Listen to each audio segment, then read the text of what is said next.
Alpha.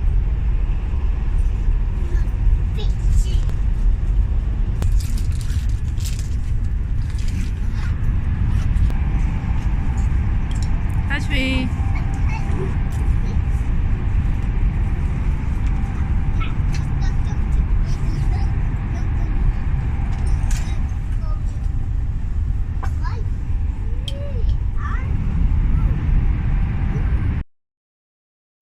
Hello everyone, welcome to Niazi family vlog.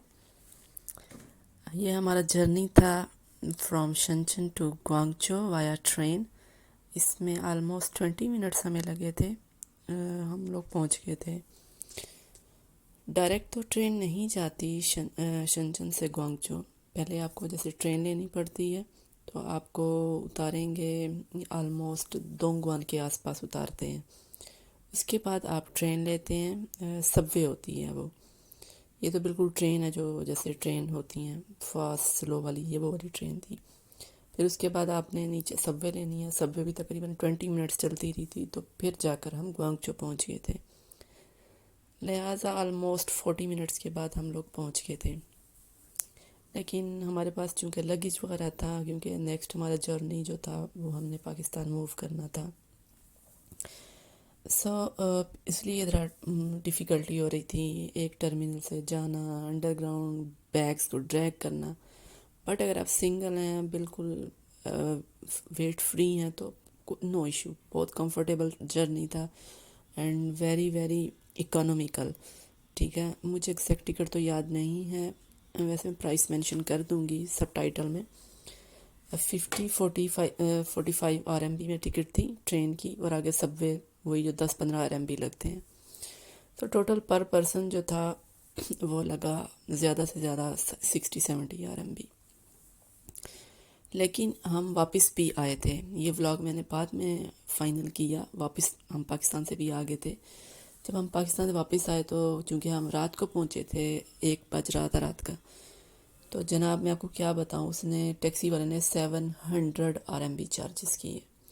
So it's very very economical कि आप train लें और फिर आगे से सबवे लें। अगर कोई इशू नहीं है टाइमिंग का, या आपके पास लगेज नहीं है इतना ज़्यादा, तो और बहुत ही कंफर्टेबल जर्नी था। बच्चे बिल्कुल भी तंग नहीं करते, मूव करते रहते हैं। जबकि टैक्सी में बहुत कंजेशन होती है, तो बच्चे बहुत इरिटेट होते हैं, इवन के वॉमिटिंग भी कर देते हैं बहुत ज़्यादा। और जब वॉमिटिंग कर देते हैं तो उससे भी एक्स्ट्रा चार्जेस होते हैं। ये आपको दोंगवान रेलवे स्टेशन दिखाई दे रहा है, तो जैसे ही दोंगवान रेलवे स्टेशन गुजरता है, 1-2 स्टॉप के बाद उन्होंने हमें उतार दिया था, और फिर हमने वहाँ से अपना वो लिया था, सबवे स्टेशन लिया था। यहाँ पे आप देख सकते हैं ये डोर था, ये पार्टीशन की हुई थी वॉशरूम के लिए। वॉशरूम भी अच्छे थे, पानी पीने का इंतज़ाम था, वॉश बेसिन भी लगा हुआ था, फ्रेश हो सकते हो, रेडी हो सकते हो। और सफाई सुथराई, each and everything was tidy. और बच्चे मूव कर रहे थे इजीली अपनी मर्ज़ी से, तो उसे ना तो वो थक रहे थे और ना ही मतलब कि उनका दिल वगैरह ख़राब हो रहा था। चार्जिंग स्पॉट्स भी बने हुए थे। ठीक है, आप चार्जिंग भी कर सकते हैं अपने मोबाइल की।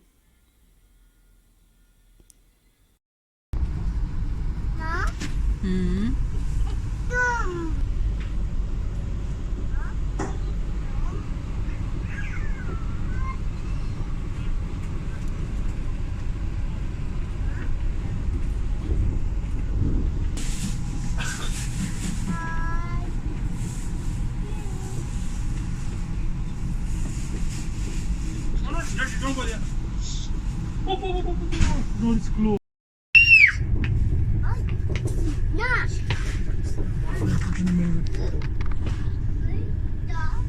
कोई उसका गिलास ना उठा ले। No no no no.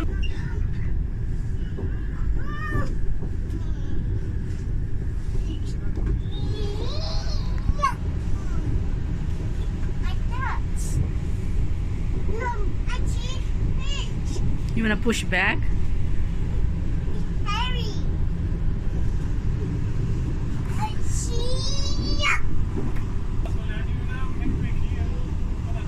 हाँ, ये क्लास ए है, तो हमें क्यों इसमें दी है सीट? अच्छा हाँ, वाई? ये जो कैबिन है जिसमें हम ट्रेवल कर रहे थे ये क्लास ए थी। इसमें बस फ़र्क ये था कि सीट ज़रा वाइड थी और वॉशरूम जो था प्रॉपर उसको एक स्पेस दी हुई थी।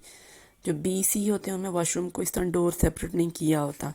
फैसिलिटीज़ यही होती हैं, बस सीट्स खुली नहीं होंगी और माइट भी वहाँ पे वॉशरूम बहुत कंजस्टेड सा हो, बस ये डिफरेंस होता है। बहरहाल बाकी हम पहुँच गए हैं एयरपोर्ट पे। ये ग्वांगचो एयरपोर्ट है। सबवे का मैंने जो डिस्टेंस था वो मैंने कवर नहीं किया क्योंकि मैं बहुत एग्जॉस्ट हो चुकी थी, तो और इसलिए मैंने डायरेक्ट फिर एयरपोर्ट पे ही आके रिकॉर्डिंग की थी। सबवे डायरेक्ट आपको एयरपोर्ट के अंदर उतारती है, ये सबसे मज़े की बात थी।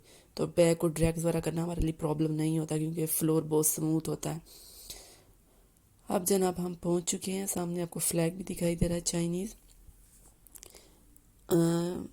ये टर्मिनल हमारा था। यहाँ पे काफ़ी सारे पाकिस्तानी जमा हुए थे और इन दिनों में सिर्फ वो लोग ट्रैवलिंग कर रहे थे जो वर्किंग वीज़ा रखते हैं। स्टूडेंट्स को अलाउ नहीं था ट्रैवल करना। अभी भी जो ट्रैवलिंग कंडीशंस थी वो रेस्ट्रिक्टेड ही हैं। सिर्फ एक स्पेसिफिक लोगों के लिए ही फ़्लाइट्स ओपन थी। मैंने बहुत ज़्यादा स्टूडेंट्स को नहीं देखा। सिर्फ मेरे हस्बैंड बता रहे थे कि जो वर्किंग वीज़ा होल्डर हैं उनको अलाउ किया उन्होंने। और अगर बात करें टिकट की प्राइस की तो टिकट वाज एवरेज थी। बहुत चीपर भी नहीं थी जैसे रेगुलर डेज में होती थी और ना एंड नॉट टू प्राइसी। जो हमने पे किया था अडल्ट्स की टिकट्स का वो 4000 RMB था और बच्चों का जो था, अगर आपका बेबी जो है वो 2 इयर्स ओल्ड से अबव है तो आपको तकरीबन 20 या 25% ऑफ था। लेकिन जो बेबी बिलो देन 2 इयर्स थे उनकी सिर्फ हमने 500 RMB पे किया था। जैसे मेरा बेबी अभी 2 इयर्स ओल्ड नहीं हुआ था, कुछ डेज बस रह रहे थे, तो हमने इसका जस्ट 500 RMB पे किया था। तो ठीक था, प्राइसेस वाज ओके थी। अदरवाइज़ बिफोर ये 15,000 18,000 RMB तक जा पहुंची हुई थी। सो हमने डिसाइड किया कि हम एक राउंड ले आए पाकिस्तान का क्योंकि 2 इयर्स हो चुके थे हम लोग पाकिस्तान नहीं गए। उसके बाद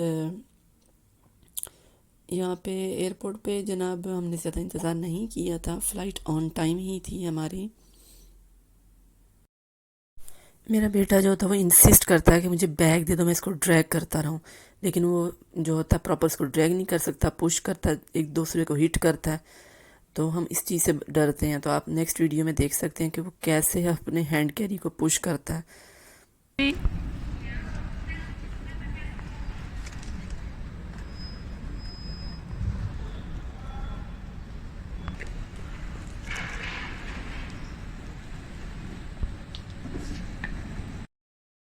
जो अपोजिट काउंटर था वहाँ पे इसी तरह मतलब कि चेक इन हो रहा था, मेरे हस्बैंड करवा रहे थे जो बैगेज होते हैं, और मेरे बेटे ने उसको बस कॉपी किया, देखा कि डैड इस तरह कर रहे हैं, वो वापस अपोजिट काउंटर जहाँ पे क्लोज था आया और सूटकेस जो था उसको उठाया और उसके अंदर रख रहा है।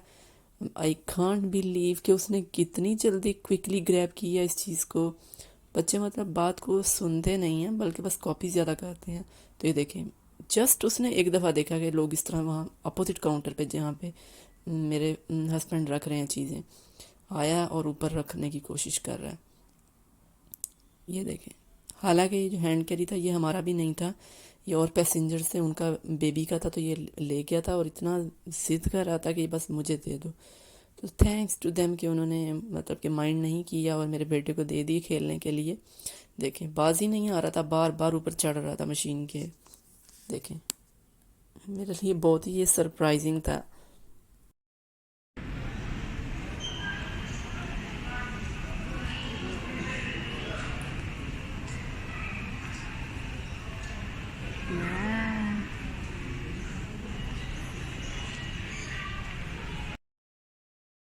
तो जनाब ये बोर्डिंग का टाइम हो चुका था हमारा, हम सारी क्लियरेंस करवा चुके थे और जो जहाज़ में बैठना था वो डायरेक्ट नहीं था। यहाँ से आपको एक गाड़ी जो होती है शटल सर्विस थी वो लेके जाएगी प्लेन तक और आप खुद बैठोगे। डायरेक्ट स्टेयर्स थी, वो वाला सिस्टम नहीं था कि जो जहाज़ को डायरेक्ट कनेक्ट किया होता है एयरपोर्ट से, वो वाला सिस्टम नहीं था।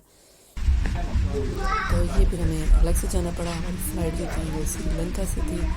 हमारा स्टे भी होगा श्रीलंका में, ऑलमोस्ट आई थिंक 8 आवर हमारा स्टे था। तो नेक्स्ट व्लॉग जो आपको देखने को मिलेगा वो मिलेगा श्रीलंका का एयरपोर्ट का व्लॉग। सो हम लोग बैठ चुके हैं। मेरे बच्चों ने पहले भी फ्लाई किया है, लेकिन ये कि उस वक़्त वो बहुत छोटे थे, तो लेकिन ये कि वो थोड़ा सरप्राइज़ भी थे प्लेन को देख के। बट थैंक्स के श्रीलंकन एयरलाइन ने बच्चों को ये कलर फिल करने वाली बुक्स दे दी थी, तो बच्चे बैठ के उसको कलर करते रहते। बच्चों को बहुत अच्छा लगता है।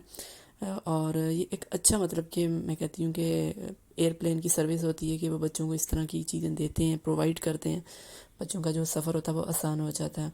वैसे तो स्क्रीन भी लगी हुई थी, आराम से बच्चे बैठ के थोड़ी देर कार्टून्स को एंजॉय किया और थोड़ा सा अपनी बुक्स में कलर्स वगैरह किए। ये हमारा जर्नी 5 आवर्स का था। उसके बाद श्रीलंका में हमारा स्टे 8 आवर्स का था। डायरेक्ट फ़्लाइट्स जो थी वो अवेलेबल नहीं थी, अगर थी भी तो वो हमें डेट सूट नहीं कर रही थी, और जो डायरेक्ट फ़्लाइट्स थी वो बहुत कॉस्टली भी पड़ रही थी। सो जो हमें डेट्स और प्राइस वाइज हमें चीज़ें सूट की वो यही कनेक्टिव फ़्लाइट ही मिली थी। श्रीलंका से मेरा फ़र्स्ट टाइम है कि मैं श्रीलंका के थ्रू गुजर के जा रही थी। सो आई वॉज एक्साइटेड। मुझे हमेशा नई जगह को विज़िट करना एक्साइटेड लगता है, तो मैं आपको भी दिखाऊंगी कि मुझे श्रीलंका मतलब क्या डिफरेंट लगा कुछ। Heavy pressure. Don't into the face mask on children and instruct remove before boarding an oxygen mask. Smoking of uniform is not permitted of this aircraft. Thank you.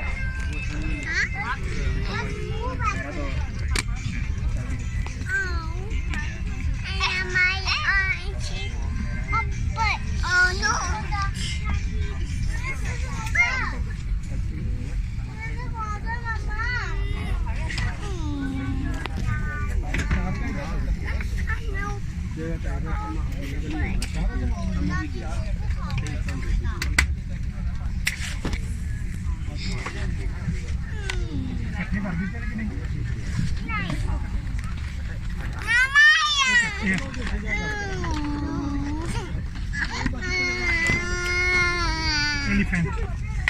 Is she here?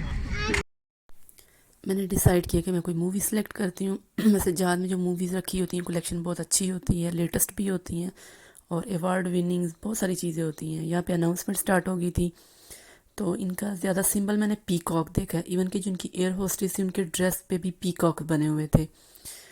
और बाद में मैंने पूछा भी था, उन्होंने कहा जी कि पीकॉक हमारी स्पेशलिटी है, और आई थिंक एलिफेंट भी। आप बच्चों की जो ड्राइंग बुक्स हैं उनमें भी देख सकते हैं कि पीकॉक ही था और एलिफेंट ज़्यादा था।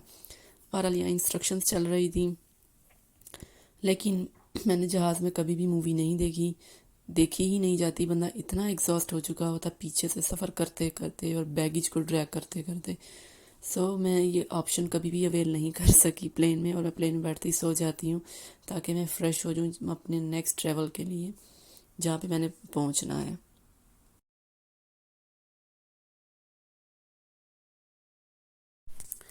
और इनके जो ज़्यादातर एनिमल्स थे, एलिफेंट था, पीकॉक था, यहाँ की जो सबसे ज़्यादा पाया जाता है। उसके बाद हम लोग पहुँच गए थे। बस मैंने फ़्लाइट में ज़्यादा कवरेज नहीं की थी।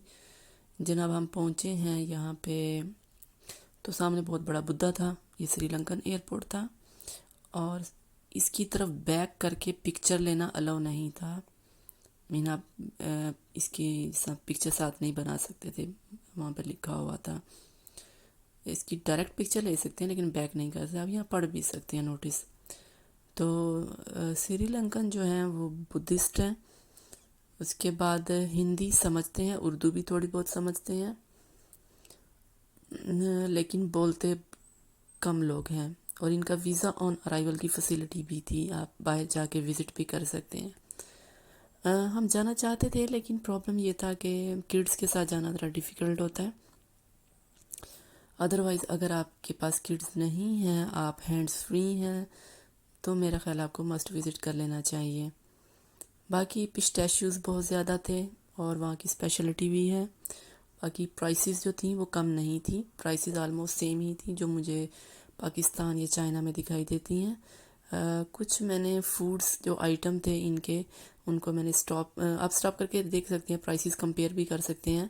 यहाँ पे आप डॉलर में भी चीज़ें बाय कर सकते थे और इनकी करेंसी में भी कर सकते हैं। सो मैंने कुछ बेकरी आइटम्स जो हैं उनको कवरेज किया है जस्ट फॉर कि आप अपनी प्राइसेस को कंपेयर कर लें if you are interested. I always interested कि किसी कंट्री में मतलब क्या चीज़ों की प्राइसेस वगैरह हैं। बाकी चीज़ें तो फ़ास्ट फूड तो ऑलमोस्ट मुझे सिमिलर ही लगा, कुछ मुझे स्पेशलिटी नहीं लगी। जैसे कुछ नई चीज़ें होती हैं जो कि आप एक कॉम्बिनेशन में बनाते हो, लाइक अपने कंट्री का फूड और वेस्टर्न का एक कॉम्बिनेशन से एक नई चीज़ बनती है, बहरहाल मुझे तो दिखाई नहीं दी। उसके बाद ये एक कॉन्टिनेंटल टाइप शॉप थी, यहाँ पे वही चीज़ें मिलती हैं जो आपको हर जगह मिल सकती हैं, pizza, pastries, desserts, appetiser, beverages. तो अल्कोहलिक थी, ड्रिंक्स वगैरह भी अवेलेबल थी।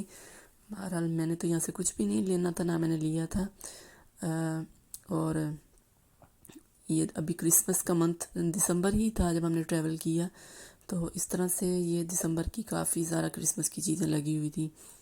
और जिनकी स्पेशलिटी एयरपोर्ट पे थी, टी बहुत ज़्यादा थी और बहुत वैरायटी की टी थी। बेसिक टी तो वही होती है ग्रीन या ब्लैक, लेकिन उसके साथ डिफरेंट डिफरेंट कॉम्बिनेशन बनाए हुए थे, लाइक कुछ ड्राई फ्रूट्स थे, कुछ फ्लावर्स के कॉम्बिनेशन के साथ आपको टी मिल सकती है। बट पाकिस्तान में तो ये टी बहुत प्लेंटी में अवेलेबल होती है, सो मेरे लिए कोई इतनी अट्रैक्शन नहीं थी, dates why I didn't by any T. उसके बाद जनाब मैंने कुछ विज़िट किया था शॉप्स को, लाइक परफ्यूम्स मेरी हमेशा ऑलवेज़ प्रेफरेंस होती है, मैं जहाँ भी जाती हूँ मैं परफ्यूम्स देखना और बाय करना पसंद करती हूँ। उसके बाद जनाब हम बैठ के थे, हमारी flight finally time is over और हम बहुत एग्जॉस्ट भी हो चुके थे, बट एक्साइटेड भी थे कि हम आफ्टर 2 ईयर जो है वो जा रहे हैं। स्पेशली बच्चों को मिलवाने लेके जा रहे थे, क्योंकि 2 साल से घर वालों ने, इसके ग्रैंड पेरेंट्स ने बच्चों को देखा नहीं था, और वो भी जनाब बहुत एक्साइटेड थे बच्चों को देखने के लिए।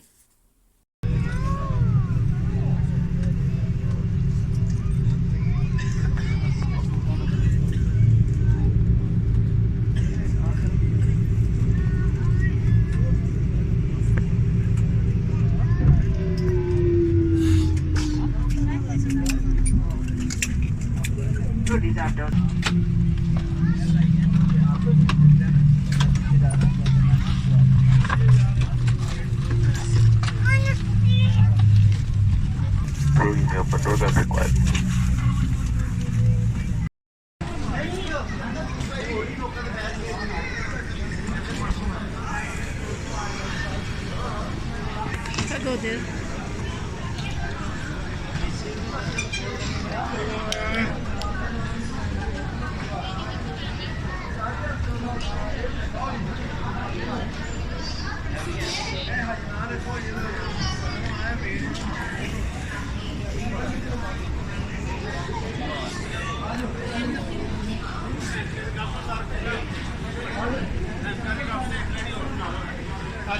आ गया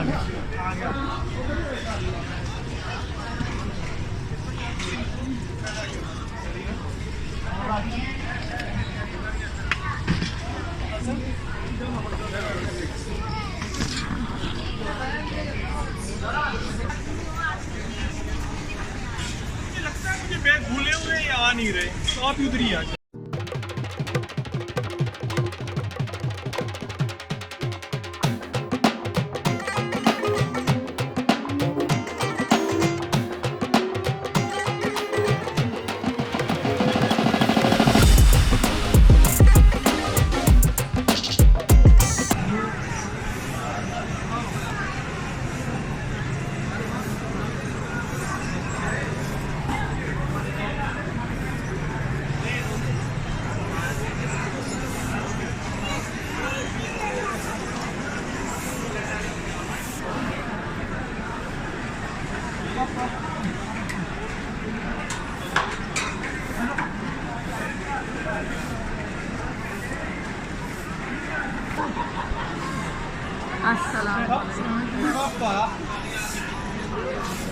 Das Bier sind schon.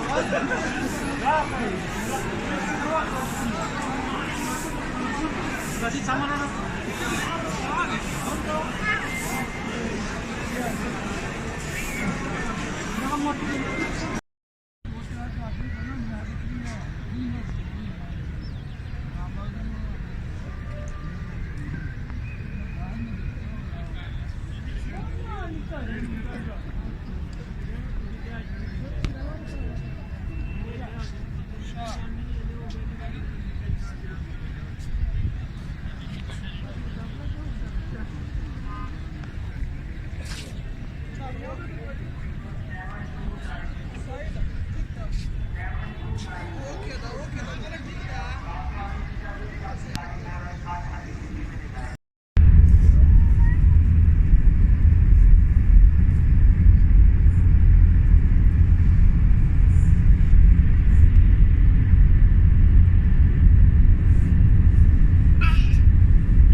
Why you are hiding?